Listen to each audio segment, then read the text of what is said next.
Hey guys, I'm Dave. And I'm Len. And welcome to Wargame Chat. Today we're going to talk about Wars in Woodstock, a little convention that HMGS puts on in Woodstock, Illinois once a year.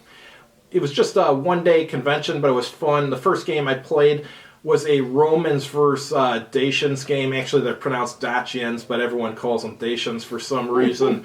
But that was pretty good. It had a lot of elements of ancient games that I don't like, but it turned out to be fun.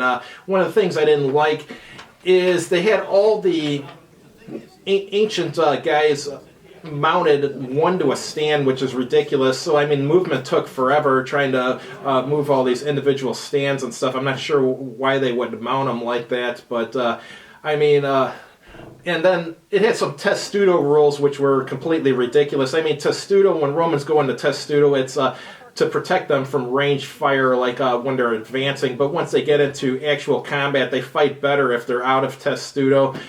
And he was giving them bonuses in melee for fighting at testudo. But I understand why he did it. It's because the Romans are going to get their clocks clean in the game because the Dacians completely outnumber them and stuff. And yet, there's one other thing that's kind of weird, is that there's no bonus for doing flank attacks, but he allows wraparounds. So if you hit a unit that has less troops than yours, as the turns go by, you can wrap your troops around. So that's the one thing they had instead of flanking. But if they had flanking rules or hitting in the rear rules, I mean, the Romans probably would have lost that game in like 5 turns. No problem. The Dacians won, but barely. It was a tough game. It was actually a lot of fun, even though there's a lot of elements in it that I normally don't like in an ancient game. The scenario was just so good because in the beginning of the game, some of the Dacian units were hidden in the forest, and the Romans are advancing and stuff, and they have no clue where half the Dacian army is and stuff. So the scenario is what saved the game. It actually turned out to be a lot of fun due to that scenario. Did you play that Dacian game at all? Yeah, I played it in the afternoon. Oh, okay. Were you Roman or Roman? Did you win? I won. Oh, that's good. Yeah, because I think I wiped out, I forget how many units. And I think the Romans only lost 2 units.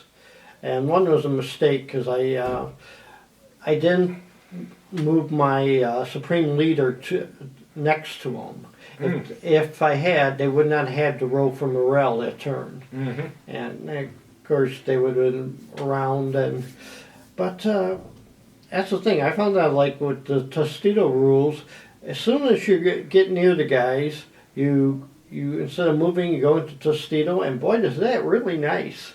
Because not only are you protected from archery, but you have this nice little modifier for not only range combat, but also defensive ability. It increases your defensive rating.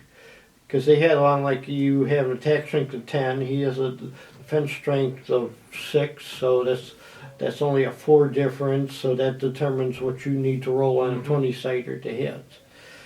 And I forgot to ask him, was there a real need for the Dacians to come out of the woods and attack us? Was that part of their requirements? Yeah, it was part of the... Well, I mean, they didn't have to put them in there at the beginning of the game. When you're the Dacian player, he shows you where you can set up. So I chose to put about half my forces in the woods, and then when the Romans advanced forward, I ended up hitting them on the flanks. And I had some archer unit in the woods, and I don't know, this was an archer unit on steroids. They had no armor like a normal archer unit, but they had They rolled better than I've ever rolled in a long time, and they ended up destroying an entire unit of Roman auxiliaries with some light archers.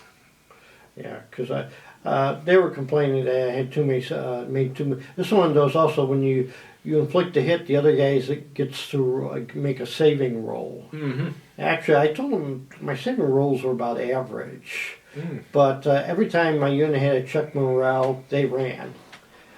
They, on the other hand, their units did not run. They were actually wiped out to the last man. 2 of them were wiped out to the last man. Gotcha.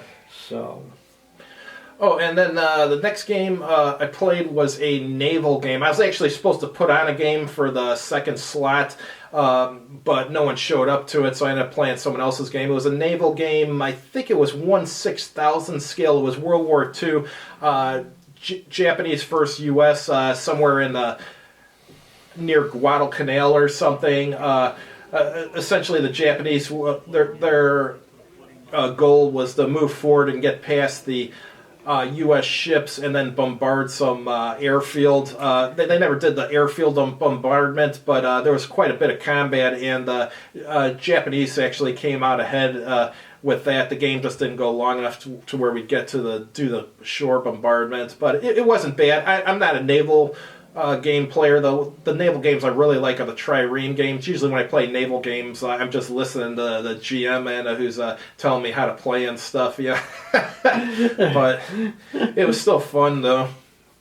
Yeah, I won a few things in the raffle, and Yeah, you won 4 things in the raffle actually.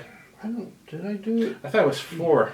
Okay, I know the house, the laser coated house, and also 2 Flames of War box things. So this simplifies my Christmas shopping. Yeah. And I figure out which relative I give the stuff to. And we had pizza at the end. Yeah, that was nice of them. The one dealer there, it was called, what, In Country or something like that? Yeah, he bought pizza for everyone at the convention, which I thought was really nice. You bought a rule book from him, didn't you? Yes, I did. How is it? I didn't get a chance to look at his rule book. I saw it being played at Automore's, but I didn't get a chance. I'm waiting. I ended up playing Pete's fishing game, which is very strange. Yeah, but I forget what happened. If I had known he had been there, I would have came in the morning and tried it out. Yep. So, as luck would have it, no.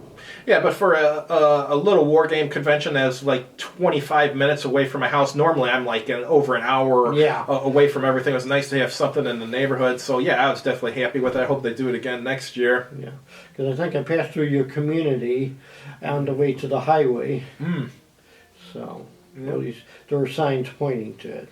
Gotcha. You're probably going down 47 or something then. Down 47. Yeah.